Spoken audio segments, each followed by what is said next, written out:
Welcome. It's Thursday. I'm Penny Shelton, and I'm your guest vlogger. It is Andre's Revenge 100-Day Raw Food Challenge. It's day 85. So we're already 85 days into the new year, 2009. I think I'm just now getting to the point where I can actually write 2009 on my checks when I am paying bills, and I don't put 2008 anymore, so that's big progress. I think we're getting used to being in 2009. I wonder how you're doing on day 85 of the Raw Food Challenge. One thing that I really wanted to kind of touch on today was a topic that seems to me is like one of the more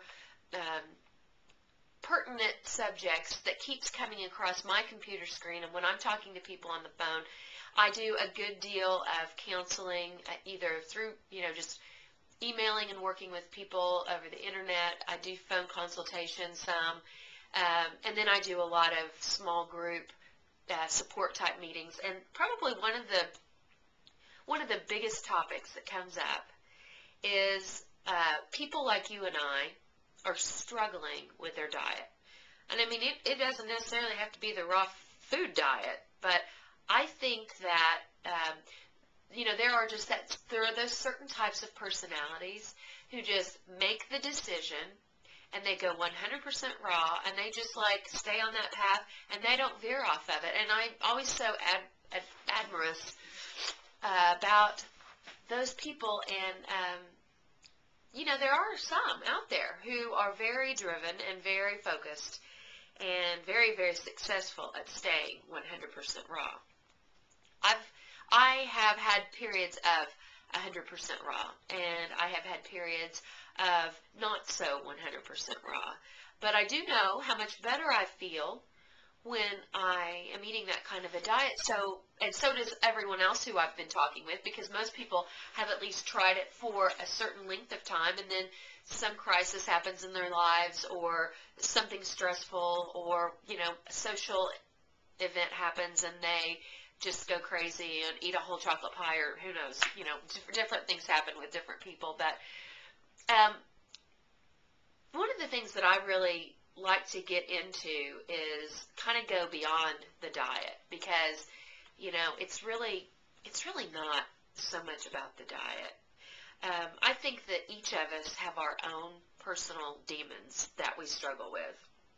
And I don't necessarily think they're food-related demons. I think that they are stemming from a deeper place within ourselves where, this is kind of heavy stuff, but, most of us haven't gotten to this point in our lives without some wounds. Like things that happened when we were a child, or adolescence, even in our adulthood.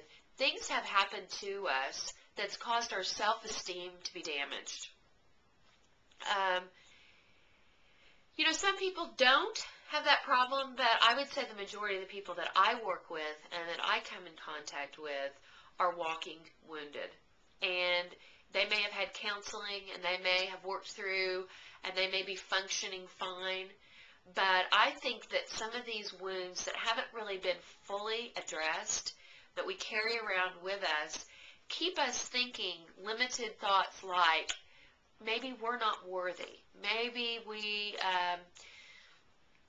just don't have enough self-love to look after ourselves. And I know that's true with I see so many moms out there who are so intensely taking care of their husbands and their children, or maybe a parent, and I've been in that same situation where I'm so focused on taking care of everyone else around me and making sure all of their needs get met, that I'm the one that's ending up empty at the end of the day. I haven't taken any time for myself because, I feel like, oh, that's too selfish. I need to look at.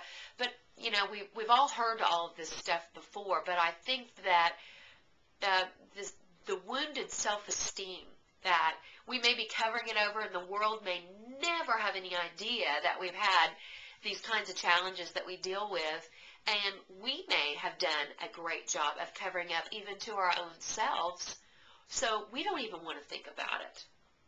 But what I want to encourage you today is to look at the different areas in your life, emotionally, spiritually, physically, and relationally, what's going on in those 4 areas of your life? And I would like write each down: emotional, physical, spiritual, and relational. I would write those 4 things on a piece of paper and take this next week and begin to get really honest with yourself. You know, where are you? Maybe like on a scale of 1 to 10. 1 being not good at all, 10 being you're doing great in that area of your life. And be really honest with yourself, because if you aren't honest with yourself, you know, it's a worthless situation. I mean, you've got to get really honest with yourself.